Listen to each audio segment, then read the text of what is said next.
Welcome to this training on social entrepreneurship in the frame of the ASIS project. We are happy to introduce Christina Notz from the Social Entrepreneurship Academy in Munich. The Academy is a network organization of universities in Munich and offers a wide range of programs in social entrepreneurship education, including a certificate program, workshops, and also university seminars under the mission of education for societal change. As executive director at SEA, Christina has long year experience in social entrepreneurship and holds particular expertise in building and extending networks of social entrepreneurship. I will now pass the word to Christina, who will give us insights on the business opportunities and specific needs of social entrepreneurship. So Christina, what is characteristic of social entrepreneurship and what business opportunities does social innovation hold? Yes, thank you very much, Jacqueline, and I'm delighted to be here to share some expertise with you.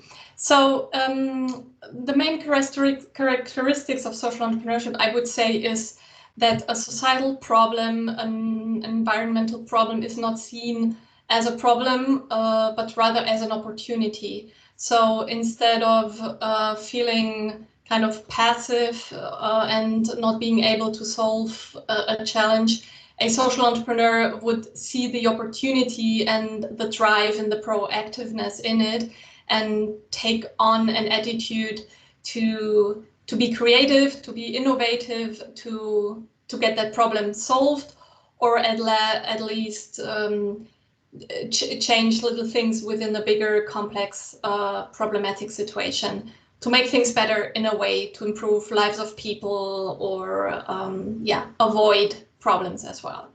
So there's a curative approach, rather solve the problem, and as well a preventive approach to avoid that something bad is going to happen in the future.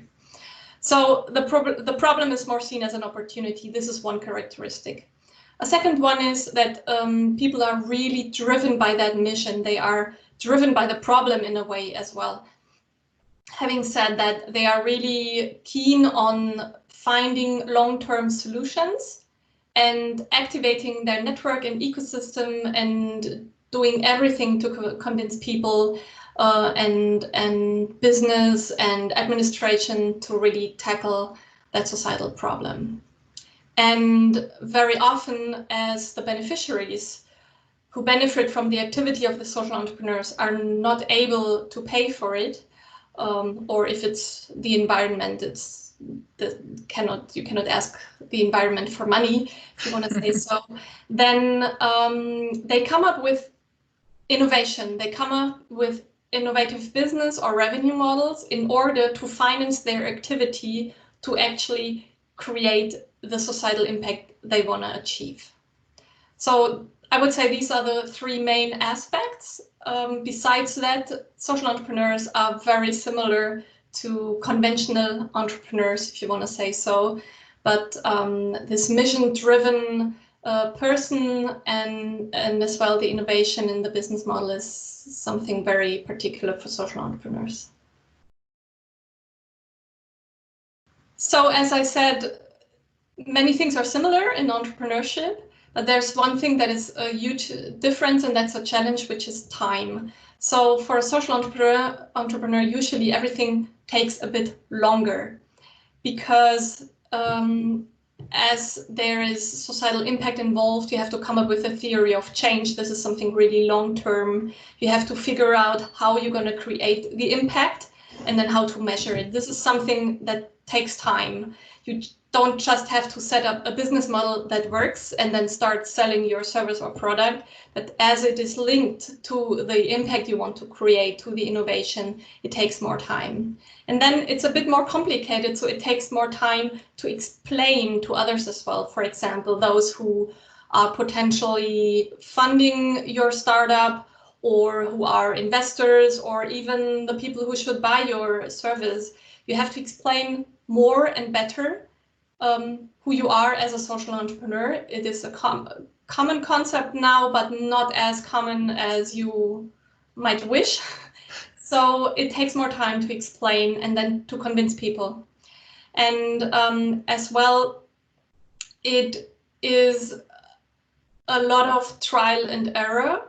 because as I said before as well, as the beneficiaries often cannot pay for your product or your service, you need to come up with an innovative business model and you have to test it. And it's a process. So yeah, it takes more time. So this is one of the main differences and one of the main challenges.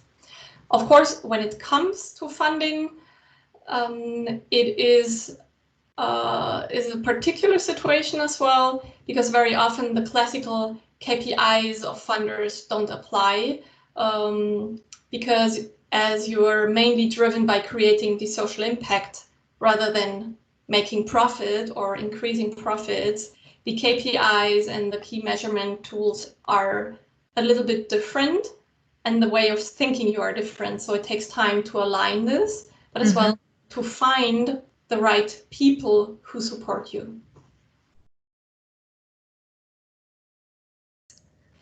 It needs more communication in terms of it needs a different communication. It needs additional communication, because you have to communicate what is actually your impact, what you want to achieve for society, what you want to change. It's not just about communicating your product or your service. You have to do this, of course, and explain well, but in addition, you have to explain why are you doing it? What is the ultimate goal or the ultimate purpose of it?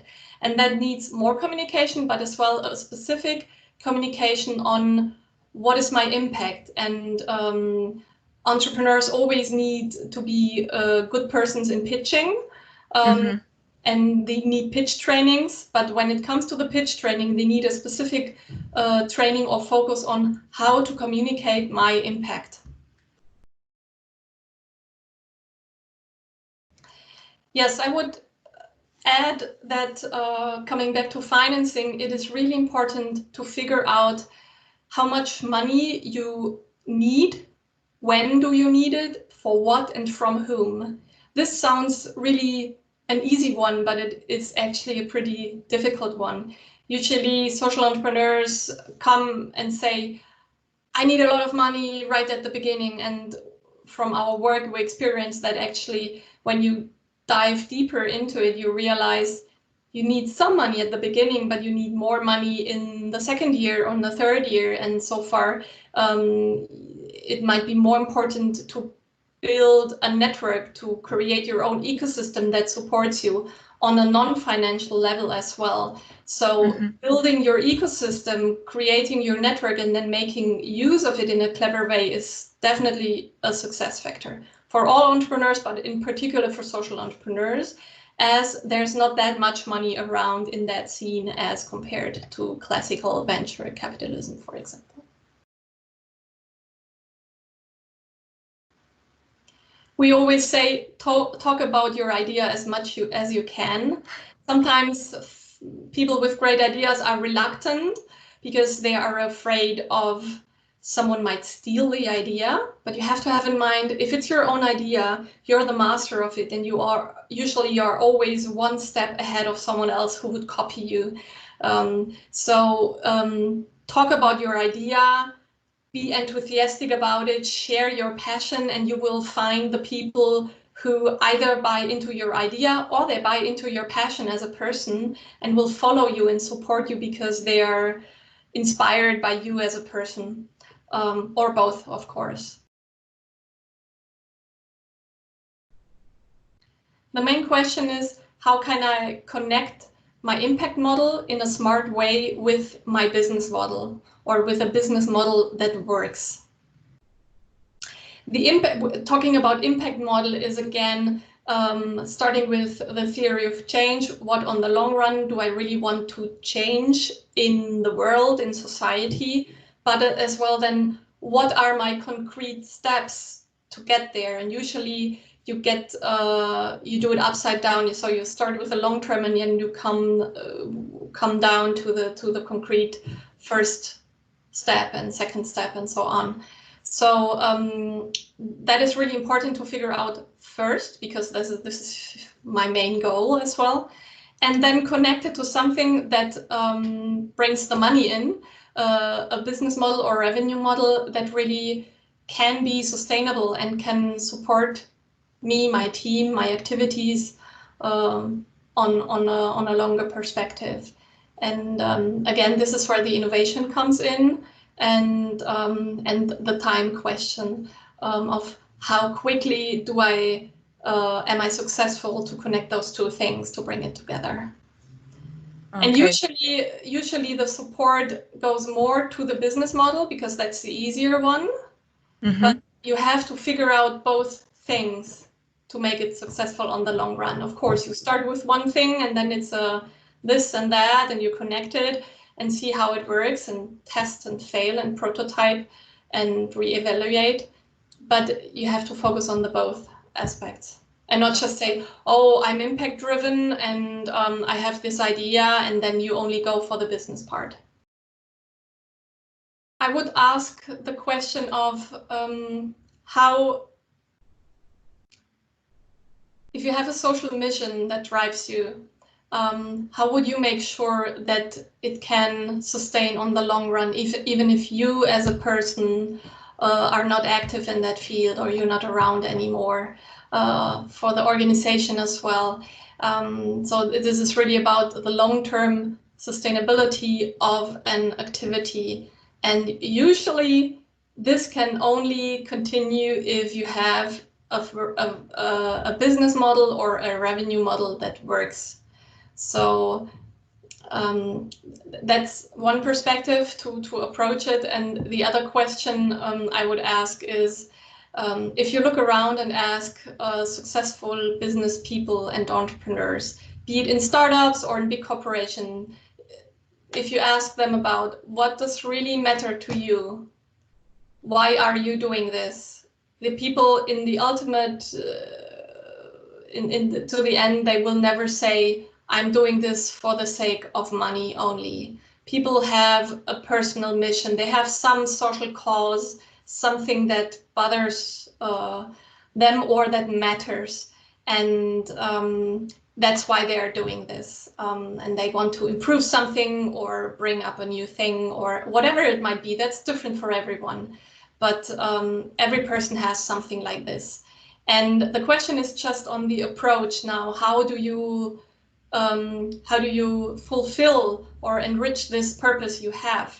And some are choosing the entrepreneurial way. Others doing this on a voluntary basis in their spare time on the weekends or not continuously, but to really solve a problem that matters to you on the long run. It is possible to combine both things, and there are many best practices out there on a local level, on a global level that would support that idea. And it is not an easy one, and it's definitely in a niche, but it has been around for a long time. Okay. So, for example, Maria Montessori or Friedrich Reifeisen, these are examples from 100 years ago and even longer that today we would call them kind of social entrepreneurs. Okay. So it's not a new concept in a way.